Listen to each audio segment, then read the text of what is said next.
Hello guys, welcome back to my channel. तो आज मैं दिखाऊंगा कि मेरे रूम से जहाँ मैं पढ़ाता हूँ वहाँ पहुँचने के लिए कितना टाइम लगता है। तो चलिए शुरू करते हैं। Time start. तो आप लोग वीडियो को अंतिम तक देखिए, एकदम मज़ा ही आ जाएगा।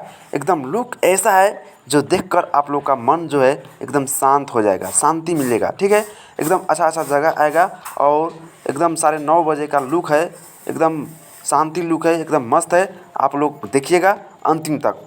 और हम पैदल ही जाते हैं, रोज़ पैदल ही जाते हैं। ठीक है, और पैदल कितना टाइम लगता है आप लोग एकदम लाइव प्रूफ देख सकते हैं। तो चलिए हम तब तक के लिए कहानी सुनाते हैं और वो कहानी सुनिए और एकदम जो टाइम है वो बीत जाएगा। तो कहानी का शीर्षक है ईमानदारी का फल। एक बार की बात है, एक छोटे से गांव में राजू नाम का लड़का अपने माता पिता के साथ रहता था। वो बहुत गरीब था लेकिन बहुत ही ईमानदार और मेहनती था। एक दिन वो बाजार गया और रास्ते में उसे एक पर्स मिला। उस पर्स में काफ़ी पैसे थे और कुछ कागजात भी थे। किसी लालच के बिना राजू ने पर्स उठाया और आसपास के लोगों से पूछा कि ये किसका है। थोड़ी देर में एक बूढ़ा आदमी वहाँ आया और बहुत दुखी होकर पर्स के बारे में पूछने लगा। राजू ने तुरंत वो पर्स उस आदमी को दे दिया। बूढ़ा आदमी बहुत खुश हुआ और बोला, बेटा, आजकल तुम्हारे जैसे ईमानदार लोग बहुत कम होते हैं। ये पर्स मेरे जीवन की सारी जमा पूंजी है। उसे राजू को इनाम देना चाहा, लेकिन राजू ने विनम्रता से मना कर दिया। बूढ़ा आदमी एक अमीर व्यापारी था। उसने राजू की ईमानदारी देखकर उसे अपने व्यापार में नौकरी दे दी। धीरे धीरे राजू की मेहनत और ईमानदारी से वो बहुत तरक्की करने लगा और एक दिन वह गांव का सबसे सफल और सम्मानित व्यक्ति बन गया। और इससे सीख क्या मिलता है? ईमानदारी कभी खाली नहीं जाती। ईमानदार व्यक्ति को जीवन में ज़रूर सफलता मिलती है। अगले कहानी का शीर्षक सच्ची दोस्ती। एक बार की बात है, दो दोस्त अर्जुन और रवि एक साथ जंगल से गुजर रहे थे। वो बहुत अच्छे दोस्त थे और एक दूसरे से वादा किया था कि चाहे कुछ भी हो जाए वो हमेशा एक दूसरे की मदद करेंगे। जंगल में चलते चलते अचानक एक भालू उनके सामने आ गया। उसे देख दोनों डर गया। अर्जुन को पेड़ पर चढ़ना आता था। वो तुरंत पेड़ पर चढ़ गया और खुद को बचा लिया। लेकिन रवि पेड़ पर नहीं चढ़ सकता था। उसने सुना था कि भालू मरे हुए इंसानों को नहीं खाता, इसलिए वो जल्दी से ज़मीन पर लेट गया और सांस रोककर मरने का नाटक करने लगा। भालू उसके पास आया, उसे सूंघा, उसके कान में कुछ फुसफुसाया और चला गया। जब भालू चला गया, अर्जुन नीचे आया और मजाक में पूछा, भालू ने तुम्हारे कान में क्या कहा? रवि ने गंभीरता से कहा, भालू ने कहा कि जो दोस्त मुसीबत में साथ न दे उससे दूरी बना लेनी चाहिए। अर्जुन शर्मिंदा हो गया। उस दिन के बाद रवि ने उससे दूरी बना ली और सच्चे दोस्तों की तलाश की। इससे सीख क्या मिलता है? सच्चे दोस्त वो होता है जो मुश्किल समय में साथ दे। अगले कहानी का शीर्षक माँ का प्यार। रवि एक पढ़ाई में होशियार लेकिन बहुत गुस्सैल लड़का था। वो अक्सर छोटी छोटी बातों पर चिढ़ जाता और अपनी माँ से भी ऊंची आवाज़ में बात करता था। एक दिन परीक्षा में कम अंक आने पर उसने गुस्से में आकर माँ से कहा, आप ही की वजह से मैं अच्छा नहीं कर पाया, हमेशा परेशान करती है। माँ कुछ नहीं बोली, बस हल्के से मुस्कुराई और बोली, ठीक है बेटा, आज खाना मत खाना, मैं भी कुछ नहीं खाऊंगी। रवि गुस्से में अपने कमरे में चला गया। शाम हो गया, उसे भूख लगी। जब वो बाहर आया तो देखा रसोई में माँ बेहोश पड़ी थी। वो डर गया, भागकर माँ को उठाया और रोने लगा, माँ माँ माँ, माफ़ कर दो मुझे, मैं कभी गुस्सा नहीं करूँगा। थोड़ी देर में माँ की आंख खुली। उसने रवि को गले लगा लिया और बोली, मैं भूखी रह सकती हूँ बेटा, लेकिन तेरी नफरत नहीं झेल सकती। उस दिन के बाद रवि पूरी तरह बदल गया। इससे सीख क्या मिलती है? माँ का प्यार सबसे सच्चा होता है। उसे कभी नज़रअंदाज या दुखी मत करो। अगले कहानी का शीर्षक भरोसे की कीमत। एक छोटे गांव में श्याम नाम का लड़का अपने बूढ़े दादाजी के साथ रहता था। उसके माता पिता शहर में काम करते थे। दादाजी हर दिन उसे स्कूल भेजते, खाना बनाते और हर ज़रूरत का ध्यान रखते। श्याम को पढ़ाई में मन नहीं लगता था। एक दिन स्कूल से भागकर वो दोस्तों के साथ नदी में नहाने चला गया। जब वो घर लौटा तो दादाजी ने पूछा, आज स्कूल में क्या पढ़ाया गया? श्याम ने झूठ बोल दिया, दादाजी आज तो छुट्टी थी। दादाजी ने कुछ नहीं कहा, लेकिन दूसरे दिन स्कूल के मास्टर जी खुद गांव आया और बोले, श्याम कल स्कूल नहीं आया था। ये सुनकर दादाजी बहुत दुखी हुए। उन्होंने कुछ नहीं कहा, बस धीरे से बोले, बेटा मुझे तुम्हारी पढ़ाई से उतनी चिंता नहीं जितनी इस बात की है कि तुम मुझसे झूठ बोलने लगे हो। अगर तुम मुझ पर भरोसा नहीं रखते तो मैं किस पर करूं? श्याम की आंखों में आंसू आ गए।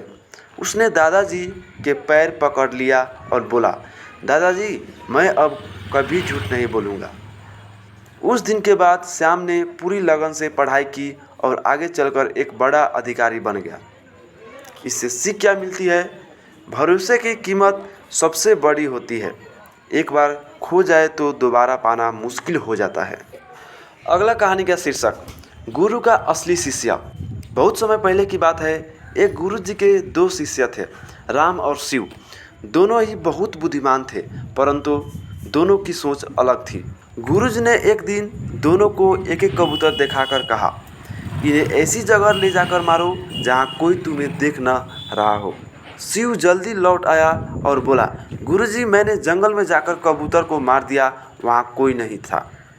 राम बहुत देर तक नहीं लौटा। जब वो आया तो कबूतर जिंदा था। गुरुजी ने पूछा, तूने क्यों नहीं मारा? गुरुजी मैंने बहुत जगह ढूंढी, लेकिन मुझे ऐसा कोई स्थान नहीं मिला जहाँ कोई न देख रहा हो। जब भी मैं मारने जाता मुझे लगता भगवान देख रहे हैं, इसलिए मैं नहीं मार सका। गुरुजी मुस्कुराए और बोले, तू ही मेरा सच्चा शिष्य है। जिसने ये समझा कि भगवान हर जगह मौजूद है, वही सच्चा ज्ञानी है। इससे सीख क्या मिलता है? भगवान हमें हर समय देख रहे होते हैं।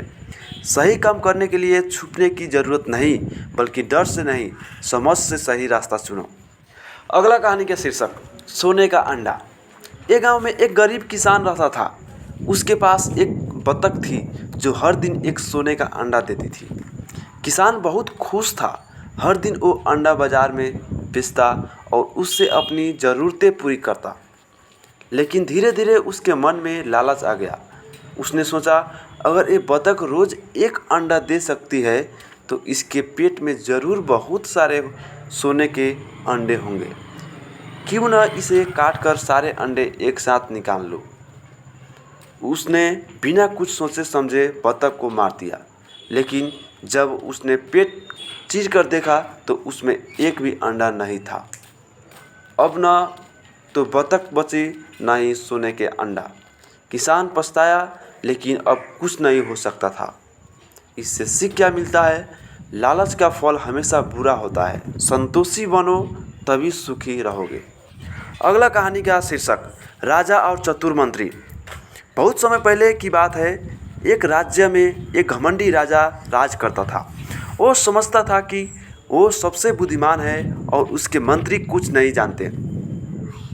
एक दिन उसने अपने मुख्यमंत्री को बुलाया और कहा, अगर तुम वाकई बुद्धिमान हो तो मुझे ये साबित करो कि मेरी अंगूठी सबसे कीमती चीज़ नहीं है। मंत्री ने मुस्कुराते हुए कहा, राजा जी मुझे एक दिन का समय दीजिए। अगले दिन मंत्री राजा को एक मिट्टी का प्याला, थोड़ा सा अनाज और एक किसान का फटा हुआ कपड़ा लेकर आया। राजा गुस्से में बोला, ये क्या मजाक है? मंत्री बोला, राजा जी अंगूठी कीमती है, परंतु ये प्याला किसान की प्यास बुझाता है, अनाज उसका पेट भरता है और कपड़ा उसका तन ढकता है। अपनी अंगूठी उसकी भूख नहीं मिटा सकती। आपकी अंगूठी उसकी भूख नहीं मिटा सकती। राजा को बात समझ आ गई। उसने पहली बार झुककर मंत्री को धन्यवाद कहा। इससे सीख क्या मिलती है? सच्ची कीमत वस्तु की उपयोगिता में होती है, ना कि उसकी चमक में। घमंड ज्ञान को धूमिल कर देता है। अगले कहानी का शीर्षक, सच्चाई की जीत। एक छोटे से गांव में राधा नाम की लड़की रहती थी। वो बहुत ही मेहनती और ईमानदार थी। स्कूल में वो पढ़ाई में सबसे अच्छी थी।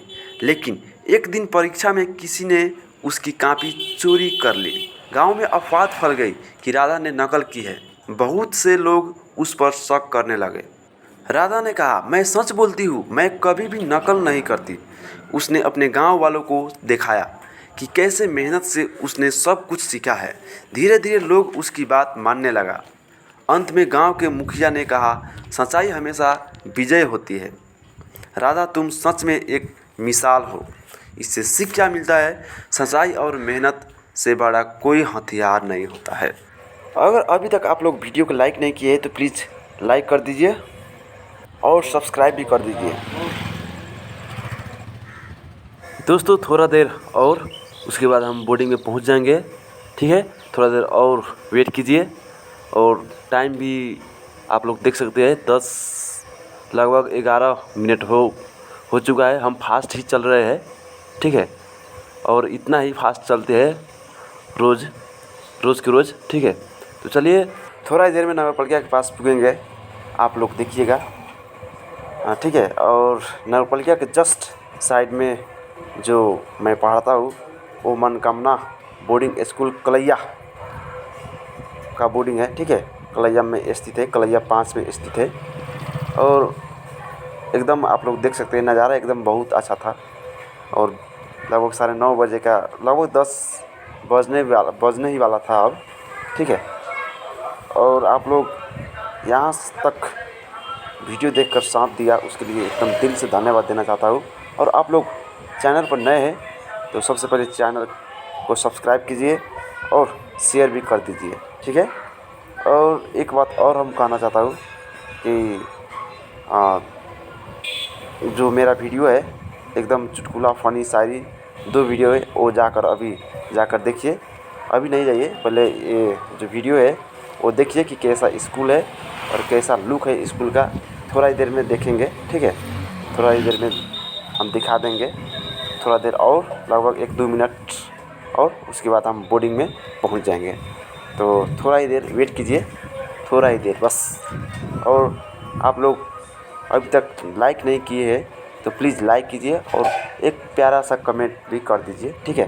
नगरपालिका यही है जो राउंड में घेरा हुआ है, ये नगरपालिका है, ठीक है। और कलैया नगरपालिका है।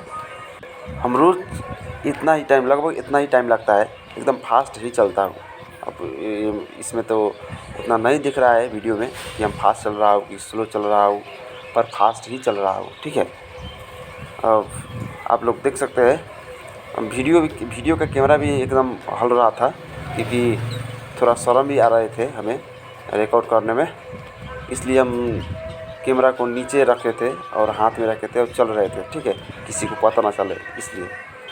तो आप लोग देख सकते हैं वो जो बस है वो वही बोर्डिंग का है जो मैं पढ़ाता हूँ, वही बोर्डिंग का बस है वो, ठीक है। वो और लगभग पुग ही गया, आप लोग देख सकते हैं। यही है boarding, Manakamana boarding school Kalaiya, यही है जो मैं पढ़ाता हूँ। यहाँ पर लगभग 1 से लेकर 12 तक क्लास चलता है, ठीक है। आप लोग देख सकते हैं यही है मनकामना बोर्डिंग का लुक, आप लोग देख सकते हैं। और हम प्रवेश करेंगे, प्रवेश करने के बाद सबसे पहले हम जाएंगे ऑफिस में, ठीक है। और ऑफिस तक का सफ़र